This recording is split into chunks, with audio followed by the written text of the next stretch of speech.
চাচা তা তো খেপছেন কে? ভাইস্তে তোর কাছে 5,000 টাকা ভাই। ঠিক আছে, তুই কি আমার টাকাটা না দিয়ে বাঁচতে পারবি? বুঝলাম তো চাচা, 5,000 টাকা কিসের বলবেন তো? না মানে 5,000 টাকা বলতে মনে কর 5,000 টাকা আমি পাই, শুনবিনি কথা। এইটা কি হইলো মানে আমি তারে 20,000 টাকা দিছি ওই 2 বছর আগে। মাসে মাসে 3,000 টাকা করে দিব। না সুদ না, আমি গরিব মানুষ, আমার খাওয়ার টাওয়ার জন্য দিব, বাজার সদাই করে খাওয়া লাগে, বুঝই তো, আমি তো গরিব মানুষ। আমি কইছি বাপু তুমি আমার কাছ থেকে 20,000 টাকা নিছো, ঠিক আছে, কিন্তু তুমি আমার এর বাবদ কি করবা, প্রতি মাসে মাসে 3,000 টাকা করে টাকা দিবা।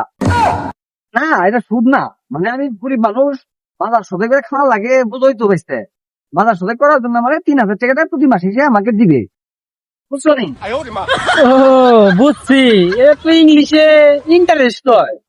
ওই বাইশটা হুন হয় কি, হ্যাঁ যে আমাদের প্রতি মাসে 3,000 টাকা দিব, প্রথম 2 মাস আমার বাইকটা দিয়ে গেছে, এরপরে মাসে হ্যাঁ কয় আমারে বাইকটা নাই, প্রতি মাসে হ্যাঁ আমারে বিকাশে পাঠাবে। হইল কিন্তু মন্দা হইল কিন্তু সেই টাকা উঠাইতে হইলে আমার বাজারে যায় বিকাশে 1,020 টাকা দিয়ে 3,000 টাকা উঠাইতে হয়। আর 3,000 টাকা উঠাইতে আমার প্রতি মাসে 60 টাকা করে খরচ হয়। প্রতি মাসে 60 টাকা করে খরচ হইলে গত 2 বছরে তাহলে আমার 5,000 টাকা হয়েছে না? তুই বাইসতে মাইসে খালি আমার খারাপ কয়, সুদ খরচ হয়। এই যে বিকাশ খরচ যে 2 বছরে 5,000 টাকা হয়েছে, এটা আমি পাই না ওর কাছে, কষে বাইসতে।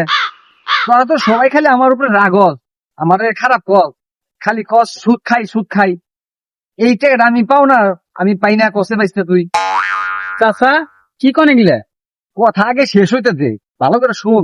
এখন মনে করো বাইসতে এই 3,000 টাকা প্রতি মাসে উঠাইতে যে আমার হাতের 20 টাকা করে খরচ দিয়ে 60 টাকা করে খরচ দিতে দিতে গত 2 বছরে আমার এই যে 5,000 টাকা যে আমার খরচটা লাগাইনি, এই টাকাটা কি সে দিব না? তার কাছে কি আমি পাই না?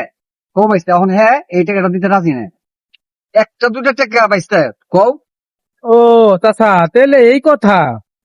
বাইসতে তোরা একটু ওরে বুঝাই, আমার টাকা না দিলে কিন্তু আমি ওরে অভিশাপ দেব, একবার খারাপ দুজকে যাবো। চাচা আপনার একটা কথা কই, আমাদের পবিত্র পুরাণে সুদের বর্ণনা দিতে যায় সূরা বাকারার 276 নম্বর আয়াতে আল্লাহ পাক বলেন, সুদকে ধ্বংস করে আর দান খয়রাতকে বৃদ্ধি করে।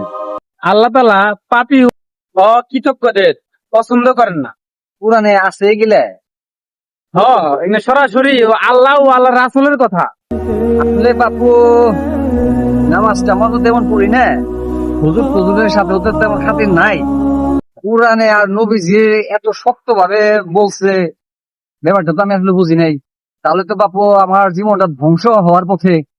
বাতিজা একটা কথা কই তোমারে, দেখো বাতিজা তুমি আমার বাঁচাইলে, এখন থেকে আমি আর সুদ খাবো না।